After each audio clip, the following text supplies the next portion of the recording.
looks like we're ready to go though. We did miss, I think, round like the first turn.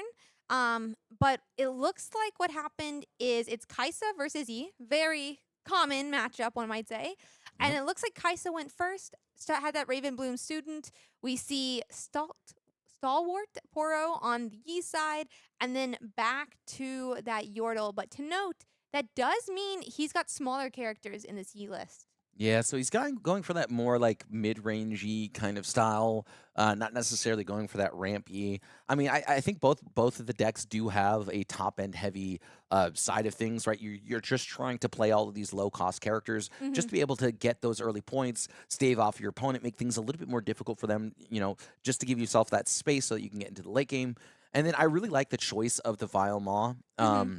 From the Yi player here because it's going to be strong into the Kai'Sa. The Kai'Sa is not good on defense. Is very good at attacking, just not at all good at defense. So it looks like that discipline is going to trigger that Dreaming Tree here. So the Stalwart Poro is going to be able to draw an additional card here with that discipline.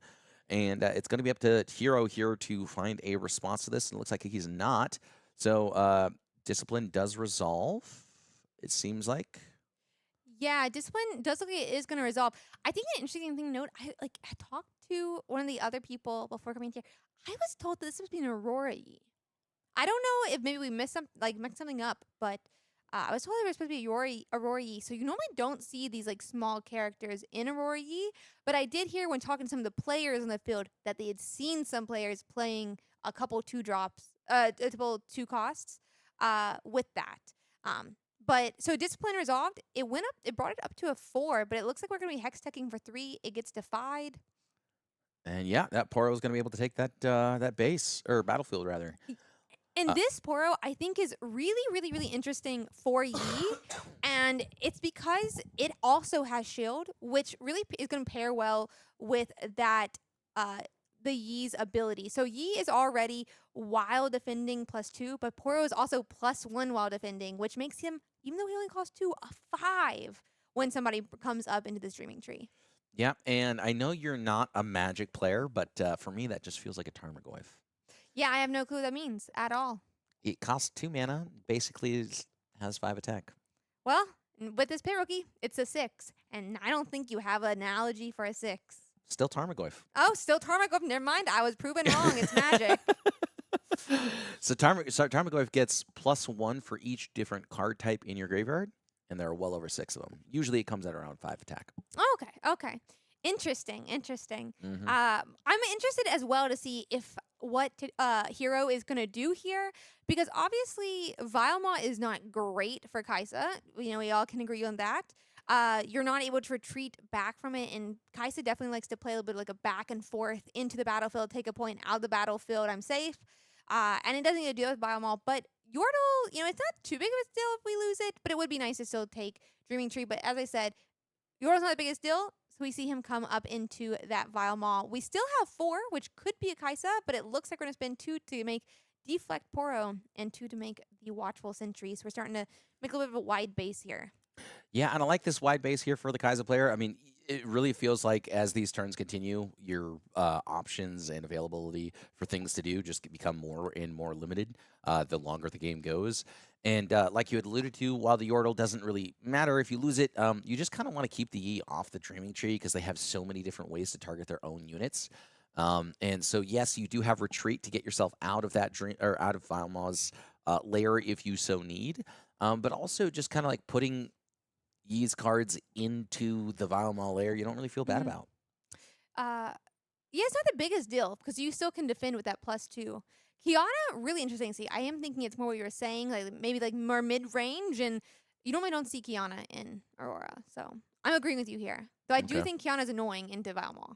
Like she's so nice. You want to use her ability for that like draw or the ramping. You don't get to do that with the Valmaw as much. Yeah. Kiana has been one of the most surprising cards for me Mm-hmm. when learning just like how Riftbound has been playing. Because when I read Kiana, I was like, man, she's just a worse Kaisa. And I really undervalued that deflect. But Mm. yeah, and then also just the ability to channel the rune, you don't think has a lot of value, but it does. It Y- actually does. It really, really does. And I mean, Yeah, I can see what you mean. She costs a power versus Kaisa doesn't cost any power. But between Deflect and that channel of an exhaust, I mean, also getting the draw because Kaisa also gives that. It really does feel really strong as Yi, and Deflect just has a really good stance against specific cards, like the Kaisa ones that have to target you. Yeah, Falling Star really hurts. Yeah, it doesn't feel great, and you do have to use both of the falling stars onto Kiana to knock it out. So looks. The only other option, right, is like you Thousand Tail Watcher, but then that's like late game, so it kind of is irrelevant anyways. But Yeah, we don't. It is an option because since you don't have to choose there. Uh, I just meant like Thousand Tail Watcher, Falling Star, and then you only have to mhm. target once. All right. I see what you mean. Yeah, that's a very good point. Yeah, you don't have to target it except once. And let's see, they do decide to bring Kaisa in. And it looks like they're accelerating her. Unless I'm. Oh wait, is that from Falling? Well, he's looking to exhaust 2 more runes here. Did they accelerate her, or what is the? Looks like instead he's just going to pass. Oh, that's his hand that I thought was the flipped over. Because some people like flip over their cards when they're going to recycle them to like help with counting numbers. But that is his hand, it appears. But yeah, with 3 runes up still, there's a couple of things Brinster needs to watch out for.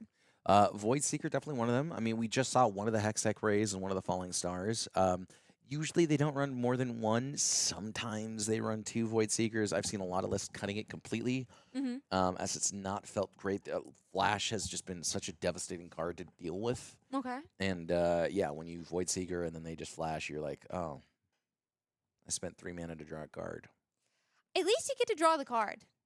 That's At true. least you get to draw the card, which is not the worst. But yeah, I see what you mean with that.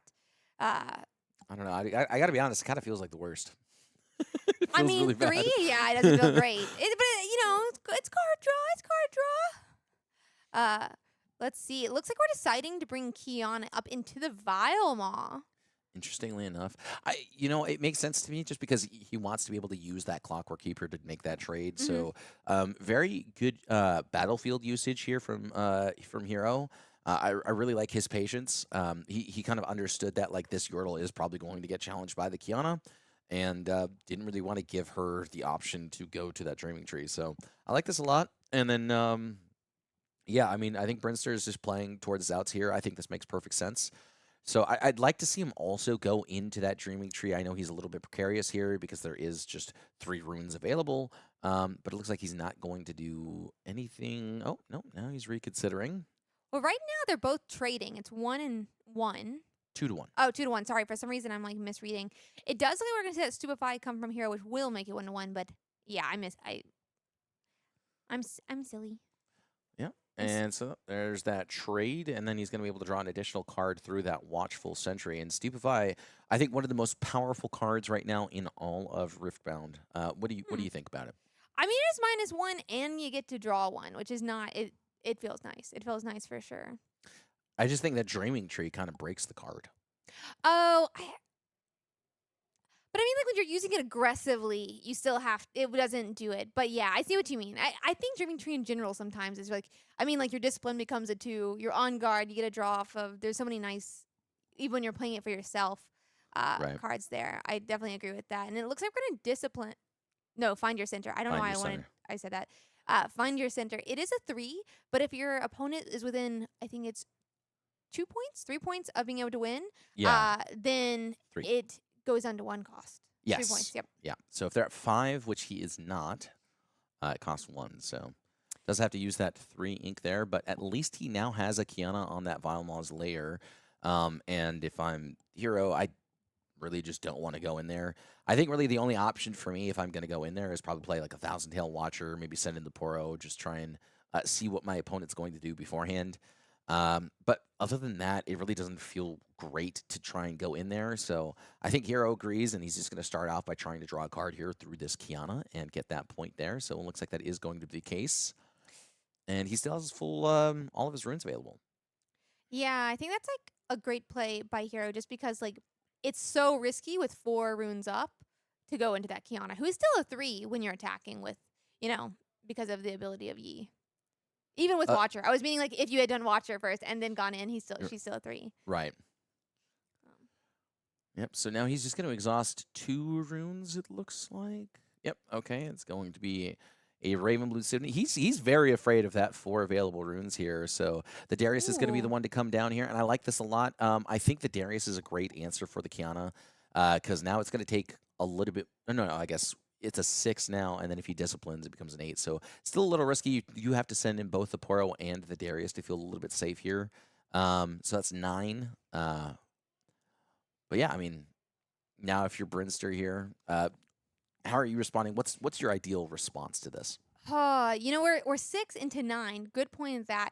I mean, we have 4 up. It'd be nice to draw off a discipline. Looks like we're going for a find your center, which will allow us to draw one. And because he's at 5 points, is only going to cost 1. I wonder what he's going to get off the card, though. We still have 3 up, which means On Guard is a choice. So is Discipline. 2 comes down, and he's having to send 1 back. So that's going to be Rune Prison. He can only do it on one of either Darius or the Poro. I'm assuming it's going to be on the Poro, on the Darius, who is a 7, and then both of them would just go back to base, not being able to defeat Kiana to 6, but she would be able to put damage on one of them and kill the Poro. Yeah. I mean, you could always stun the Poro if you just want to recycle one of your urns, you know? That's Yeah, always if you an just want to option. pay into deflect, you could just do that. That is true. But you would also die if you do that. I mean, it sounds fun.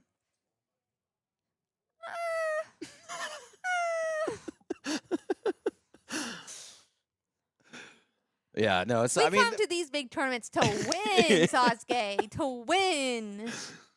oh man, yeah, no, Oh no. I think the Rune Prison here was pretty devastating here for Hero. I think this is the absolute last card you wanted to see, which means that Brinster's actually running that in his main list. So I think Hero has to now consider how many Rune Prisons are in his list. Mm-hmm. And I don't think I've seen AE running Rune Prison at all. So now that you've seen it in the list, now you have to be worried about it for the rest of this game here. So Darius is just going to get sent back to the base now, and yeah, I mean, Brinster gets the hold. Yeah, in the second place list of the National Open, they did run 1 Rune Prison in the main deck. But it wasn't a Rory. It was more like towards this, where it had the Kiana, it had the Clockwork Keepers, it had the Stalwart Poros, and it seems really strong. And at one point, even the second place player mentioned is he's got like a couple 1-ofs in the deck, because now, even though he may not have 3 Rune Prisons in his deck, Hero has to play like there's 3 Rune Prisons in his deck because he doesn't know. Yeah. And I think that's a great point. Like, even like these like 1-ofs can deal with the mental battle, or make him decide what to play around. Can I beat a Rune Prison? Can I beat some of these other cards, even if he made room in his deck by only 1-of? Absolutely. So, looks like a Tasty Faithfolk is going to come down here. I think this is one of the cards that a lot of people undervalued here during the release, but has been slowly climbing in price. We talked about it earlier on stream together. It's just been such a powerful card in Smokescreen in the main list here. So it's going to Ooh. get defied, and that is going to feel horrible. And now Hero is in a heap of trouble here. That Kaiser's going to get taken away here, and all of a sudden, he has to be able to break through a Kiana and a Tasty Faithful to be able to find any footing in this game. And yeah, I feel like at this point, it has to be that Thousand Tail Watcher, because besides that, it just feels like there's really nothing left in Hero's toolkit to be able to answer what's going on right now. Yeah, I mean, I definitely agreed it's going to be difficult to break into this. Tasty Faithfolk defending is an 8. He would have cost 0 power if we didn't accelerate, which is like insane. He's such, in my opinion, such a strong card. But so I think what I'm hoping for here is like a Cleave Darius second card, as in like second card before we play the Darius, so he's a 10. Right, right. Yeah, I mean, I think that's really just about the only option here, because the Cleave itself only allows you to tie the Faithfolk, and then you're just allowing your opponent to draw and channel runes, which doesn't feel good. So that Void Seeker there is going to be used to deal with this Kai'Sa. 4 damage is going to be marked on it at any case here. So it looks like he's just going to accept the trade, and that card is going to be picked up. So, yeah, I mean, that's a good start. At least it gets him off of one of those 2 places. It's a start for sure. And we've played 1 card now, so just 1 more, and that Darius will be a 7. Still not enough to defeat the Faithfolk by himself, but definitely a step towards it. I definitely agree with that. Let's see here.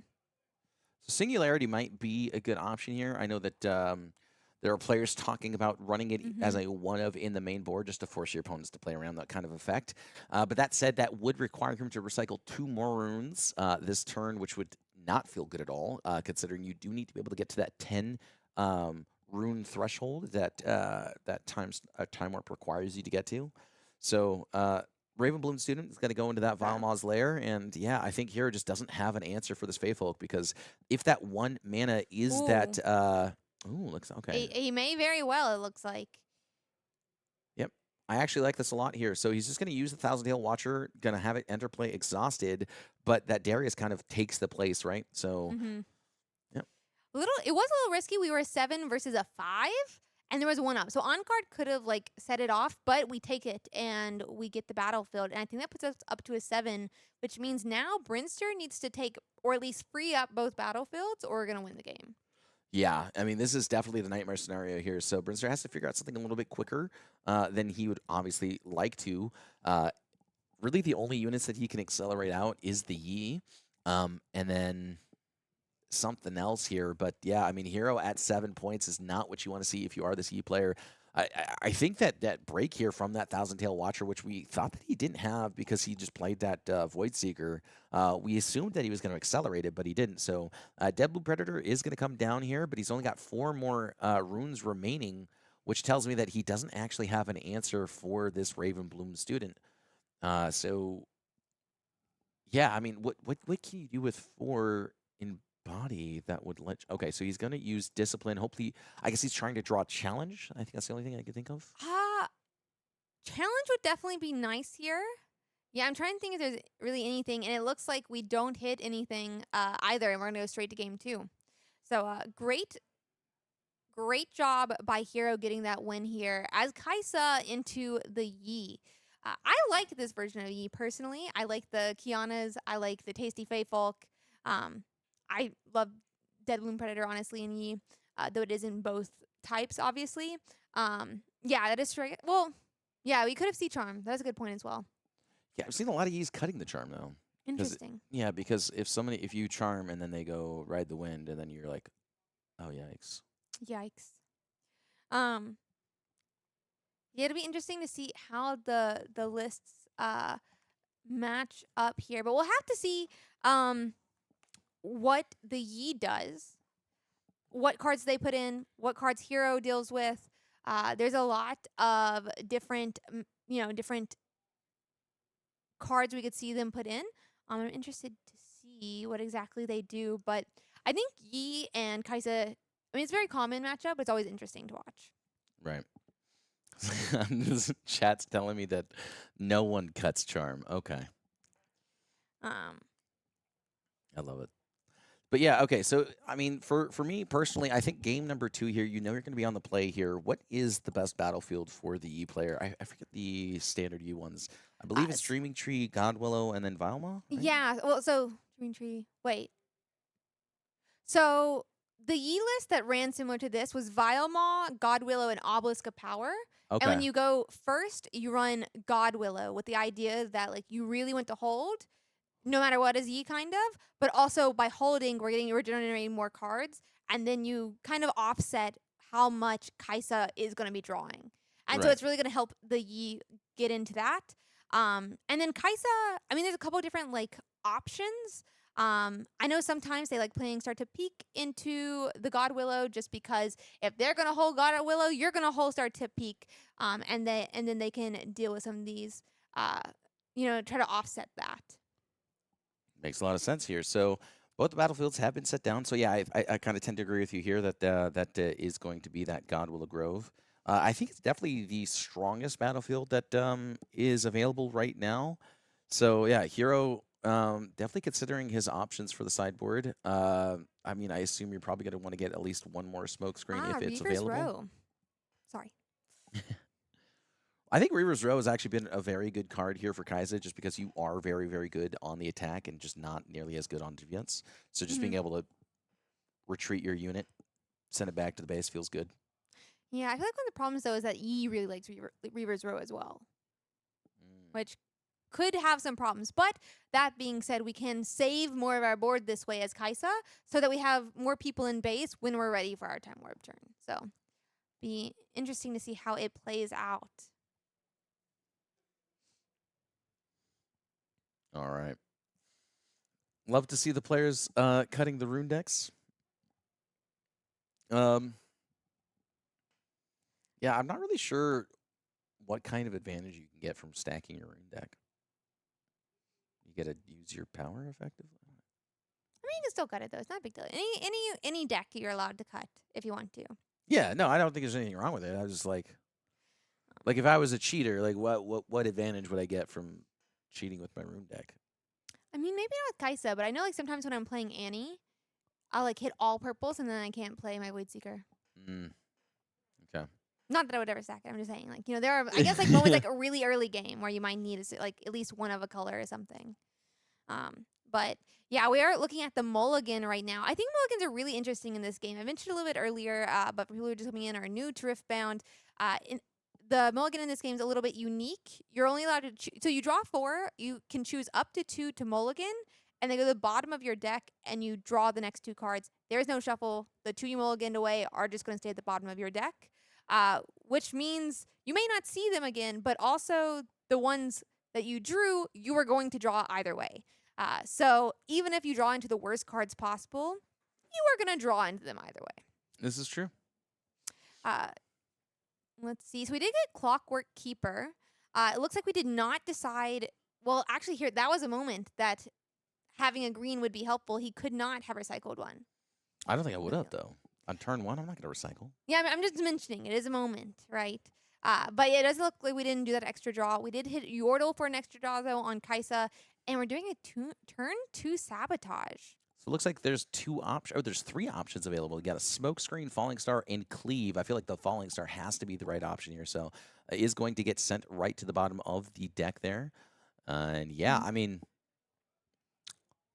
pretty good use of that Sabotage. I think Sabotage is one of the best cards right now in Body. What I think besides Dead Bloom Predator and Dazzling Aurora, I think right under that would be Sabotage for me. Really interesting. I could see it. What's like, because it's either that or it's like Kiana, right? Of like top decks of all of them? I don't know, maybe. Top cards in Body. Just Oh, specifically in body. Honestly, I'm so bad at the names of the runes.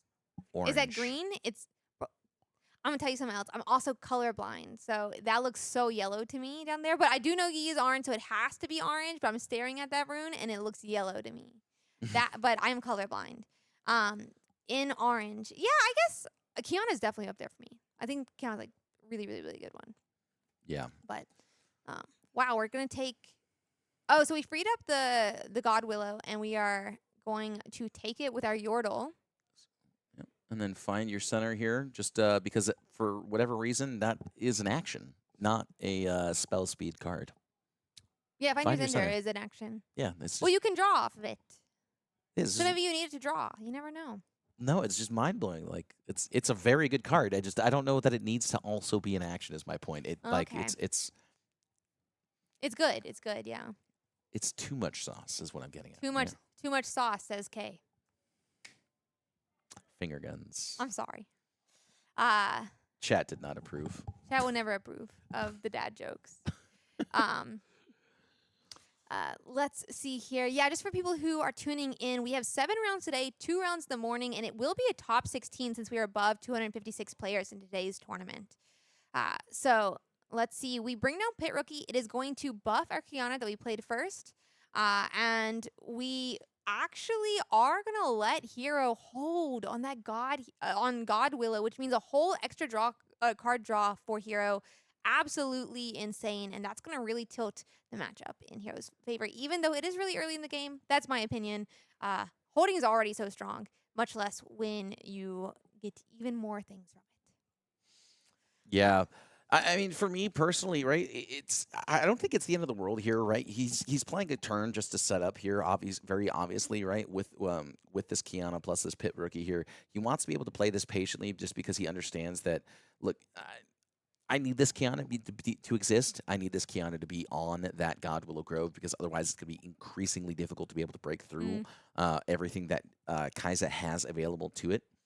And so now it's just going to be up to Hero to just kind of keep that pressure on And yeah, I mean, I don't know that you're going to be able to hold on to this God Willow Grove. You might want to just retreat the Yordle while you have that opportunity.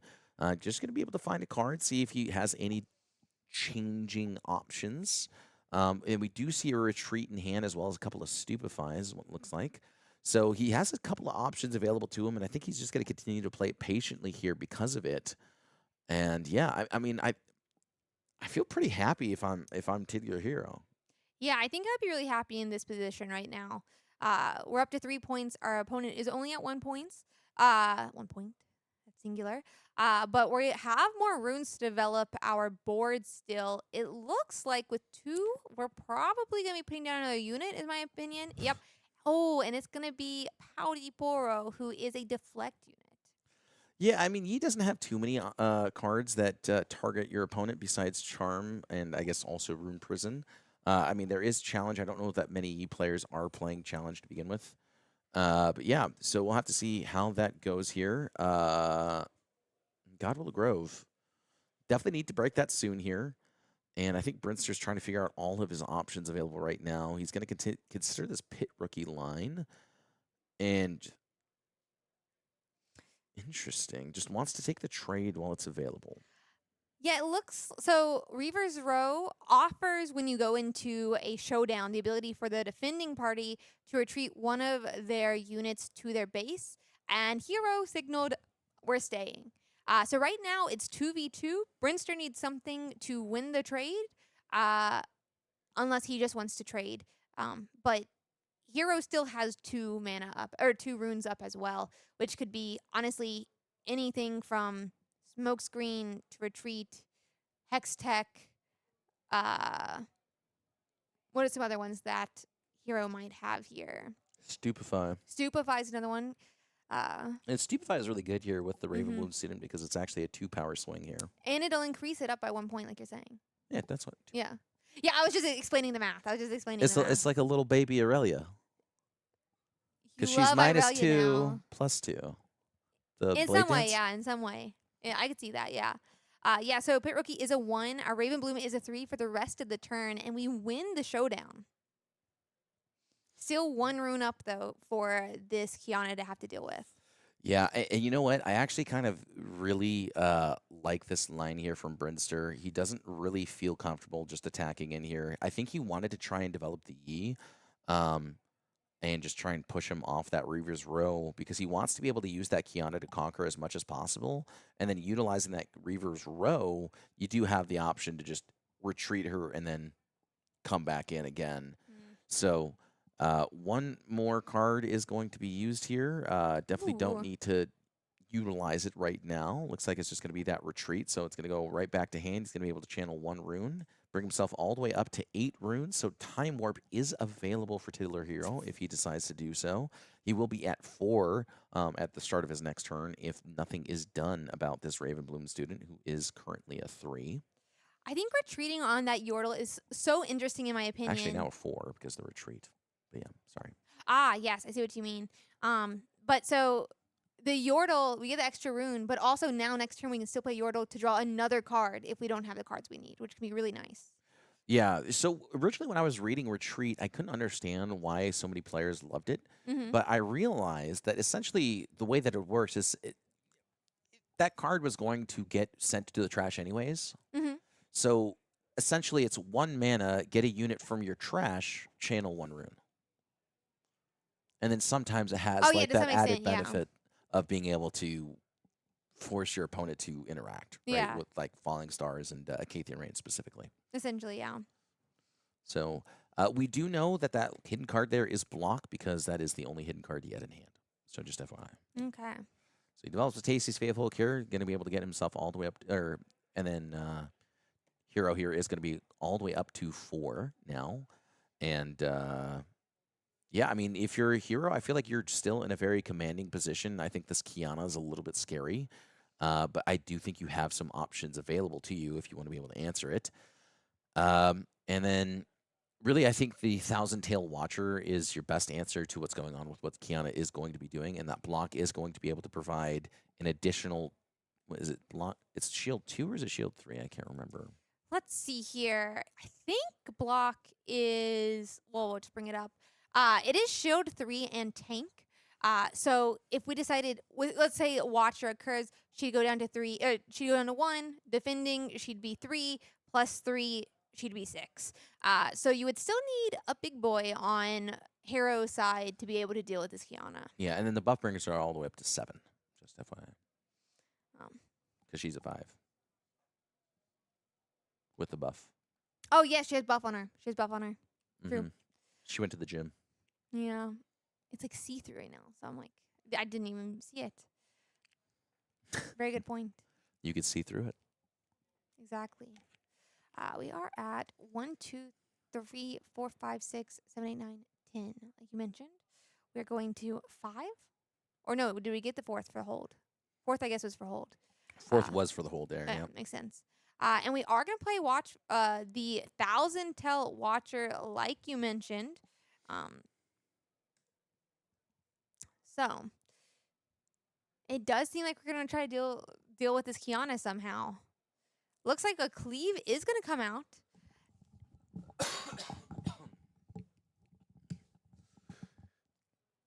I'm not sure who we put it on to, but either way, you have to deal with our tank first, which is the Yordle. So it's 2, 2 plus 3.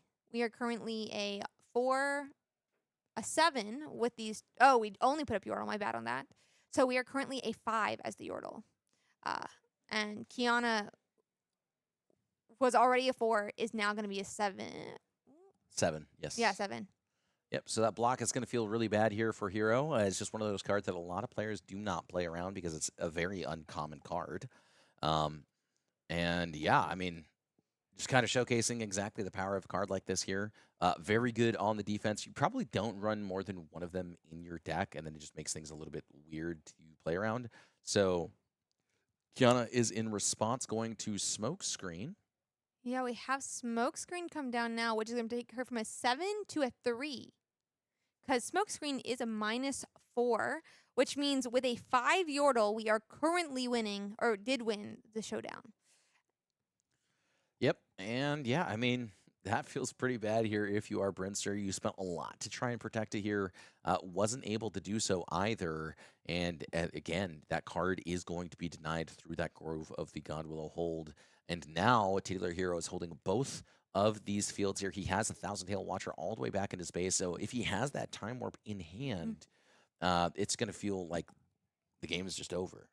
Yeah, and next turn he can play it again. Even though we are down to 8 this turn, we're going back up to 10.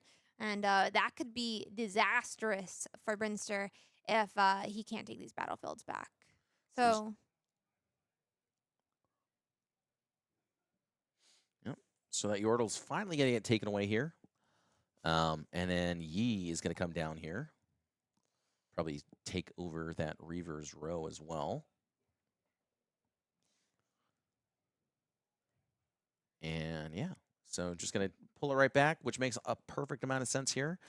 And yeah, I think Hero doesn't feel too bad about his position. I think Brinster has got to figure out something a little bit quicker than he has right now, because it feels like he's just slowly getting drained by all of the pressure that that Hero has been able to put on through these 1,000 Tail Watchers over these last 2 games. I mean, these 1,000 Tail Watchers, I feel like, have just been game warping. Interesting use of the word warp in the Time Warp deck. But yeah, no, I see what you mean. I think 1,000 Tailed Watcher is so strong for sure, especially in a set 1. So we'll have to see what he decides to do. It looks like we're going 3. I mean, we're at 7 right now. So maybe a second 1,000 Tailed Watch. Oh, it's a Cathian Rain, which is going to be upwards of 12 damage being seen, which is enough to deal with both of these right now. But there is 1 mana up. So I didn't see any unguard or any answer to this here. So looks like 3 and 3 is going to be the choice. And yeah, Brinster's just going to give him the fist bump here and understands that this game is pretty much over here. It's going to be very, very difficult to be able to find an answer at this point here. So I feel like if I'm here, I'm just going to send in both my little dorks because I don't really care. And there's just not really anything he can do to answer it. So it looks like a Find Your Center is going to be the only response that Brinster is going to have here. And because he is just not nearly as good on defense as he is on offense here. It's going to be very difficult to stop everything that this Kai's is going to be doing on this next turn, especially because we do get to see that Thousand Tail Watcher in his hand. I did see a Noxus Hopeful, but I think he just wants that extra card. So, yeah, I mean, I think Hero has been navigating this incredibly well here, and Brinster has been put into a corner multiple times over the series here. And while he is at 12 runes, there's just nothing that he has left in his gas tank. I don't see a charm in his hand either. And so, I mean, no Dead Bloom Predators, no charms. It just feels like there's nothing he can do. Oh. Yeah, well, okay, so we have Dead Bloom, but he does have to take both sides back. So he has Dead Bloom. It will take the one side. As mentioned, we could potentially see Charm. Discipline, he is kind of still searching for it. We get to draw a card off the Discipline, and he doesn't find anything. So that is going to be a game, and Hero is going to take it 2-0. That was such a fantastic showing for the Kaisa versus Yi matchup. All right, guys, we are back. I'm Toupaloop here, and I'm here with Travis, and you're currently 5-0. Yeah, man. And then what are you playing today, man? I'm playing Kaisa. Yeah, we just saw you on screen. You're doing pretty well and stuff like that, you know. Has Kaisa just been doing really well for you today, or you just been hitting some good matchups?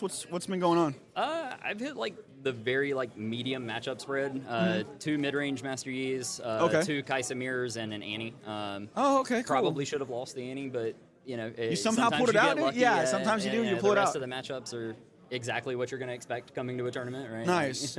Well, we actually got his deck up. We're going to look at it right now. We're going to take a look and see what he's siding in and what you're siding out, what stuff you would change, and we're going to go look at that right now. Let's go look at your deck. Yeah, let's do it.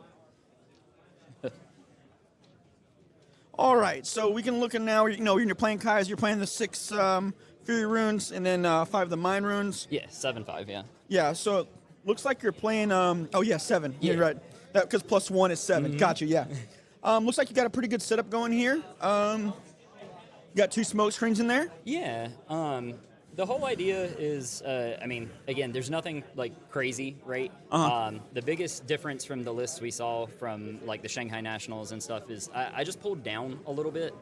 They had a lot of very high cost cards in the main deck. You know, a lot of them were 3 Watcher, 2 Time Warp, 2 Acathian Rain, and I don't like breaking. I like to be able to take game actions and consistently, and just assume that if all of my cards are insanely powerful and I can take game actions, I'll get there. Yeah. And that's generally been the plan. So I pulled down just the Watchers and the Time Warps and the Dariuses for top end main board, and then sideboard is obviously where we can go a little bit bigger. Yeah, it looks like you choose some different runes, though, here. Like, what was your setup for, I mean, not runes, Battlefields. Battlefields, my bad. Oh, what was your kind of setup here? Like, I know you got the one... Yeah. You move a friendly guy there. You got a gain of points, and then choose a friendly. Draw a card. Yeah. So Dreaming Tree is kind of obscene in Kaisa. It's the default game 1 battlefield. All of your stuff targets. It makes stuff like cleave, retreat, stupefy. It just makes them all go obscene, whether you're winning or losing combat. Just you wind up with tons of cards in hand. It's kind of the default game 1 battlefield. Reaver's Row is typically the win game 1, go second, so whichever of the 3 matches you're going to go second in. Reaver's Row allows you to play the aggressive tempo Kaisa game while also maintaining your units and not losing them to your opponent's combat tricks and such. Arena's greatest is it does 2 things. It's really great in game 3 if you are now back on the play. It is fantastic when you are the fast tempo aggressive deck to just have an extra point, especially because it's not common. It's not uncommon, but it's definitely not common. So that extra bit of tempo really helps, and it just helps you close out games before the decks like Aurora can go over the top of you. And that's the other, the secret sauce is when you wind up against a deck that you know is going to be Aurora. So a Yi that maybe lets it slip there on Aurora, or like a Misfortune that you can safely assume is on Aurora. You can actually lead Arena's greatest because they tend to lead Aspirant's Climb, and you can have your battlefields negate each other. Because very nice. Yeah. If you don't, going to 9 against them is it's almost impossible. It's gonna take a while. Yeah. So I've also noticed you kind of got like a kind of unique sideboard here going. Like you got unchecked powers here. Thermo Beam? Yeah. What made you want to play Thermo Beam and Unchecked Power? Like, what your sideboard? Oh, I absolutely do not want to play either of those cards. Really? I hate Okay, them so you both would so change much. them out? No, I wouldn't. I don't think you can. I don't want to be playing them, but I gotta respect Aurora. You just have to have it. My goal is really just all the decks that I identified as tier 1, so Kaisa, the Aurora decks, mid-range E. I want to have at least 3 cards for all of them. Okay. Is kind of how I'm looking at 8-card sideboards. And so, Thermo Beams and the Unchecked Power or the Aurora sideboard. I don't love any of the cards individually, but they're kind of the best options we have. You kind of side him in sometimes against, like, what would I kind of want to see if I'm playing against the Kaisamir? I know you hit that a few times. So the Kaisamir is 100% you're bringing in. It's 5 cards for the Kaisamir. It's both the Orbs and then the Rain, Warp, and Mega Mech. I noticed this Orb of Regret. Yeah, it's cute. I think it's a lot more than cute. I think it's like the mirror breaker. The mirrors feel, especially if you win game 1 and you have to play a game from at least one game in the set from behind. Yeah. The biggest thing is that at some point in the matchup you have to break tempo so that the player going first doesn't just automatically roll to 8 points first. So Falling Star, when you need to clear multiple units, is obviously your best way to do that. But in the Kaisamir, they have a lot of 4s. So the Kaisa, the Noxus Hopefuls, right? They have 4 is a very important number. Yeah, but Orb lets you hit it. You got this bad boy, repeatedly. It also lets you, when you're going second, you often go Reaver's Row, and then in the Kaisamir, both players just want to push their Kaisa over and over and over into the Reaver's Row because you can safely retreat it. But when your opponent does that, right, if your Kaisa's there, they have to spend a spell, a Stupefy or a Cleave or something to get their Kaisa in safely before you just look at them and go, yeah, trade. Orb of Regret lets you do that for free every turn. It's also really obscene because sometimes you top deck it on turn 1 and your turn 1 going second is just Orb plus Noxus Hopeful and it feels like cheating. Yeah. What do you usually side out for these cards, though? Like, what do you take out against the Kaisamir? Yeah, I will be honest, sideboarding out is probably the weak point of my game. Bringing in Orb of Regret, I'm often cutting at least 1 Stupefy, sometimes more. Often at least 1 Smokescreen because I only want it when we're both Dariusing, basically. For sure. Don't love it any other time. Yeah, that makes sense. And then from there, it's just depending on the exact details that your opponent showed you. I'll often cut a Hextech Ray. On the draw especially, I'll cut 1 to 2 2-drops because... You don't need infinite 2-drops. You just need to make sure you always have a turn 1 play, especially on the draw. And because you can now access your lecturing Yordles on turn 1, it's safe to go down some of the less impactful 2-drops. Like somehow Ravenbloom Student is the 2-drop that usually comes out. Yeah. Which seems absurd to say. How has this card been for you today? This is a really spicy card, I think, feel like right now. So has he been? He's even putting in work today, or? Yeah, the opinion on it is really mixed, and I kind of don't get it. It's never stellar, and it's never terrible. Yeah. It is a solid role player. It's very good to just, it's a very good Darius enabler, right? 7 runes. For sure, yeah. Play Darius. Yeah, you got to get Darius going, Anything like that.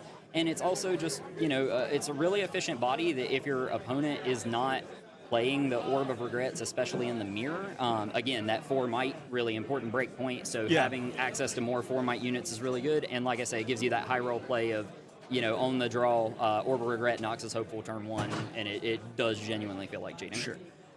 Last question. Okay, so if you could change anything right now, would you change anything, or would you just play with this? I probably would keep this main deck the same. I think it's very reasonable into a wide kind of open field. I am completely unsold by the Mega Mech in the sideboard. The idea was that, the decks I identified as tier 1, Kaisamir, Master Yi midrange, and Aurora Misfortune. It is serviceable into all 3. It's not stellar in any of them, but it's serviceable, and I like the very high flexibility in an only 8-card sideboard. I'm not in love with it. Could easily go.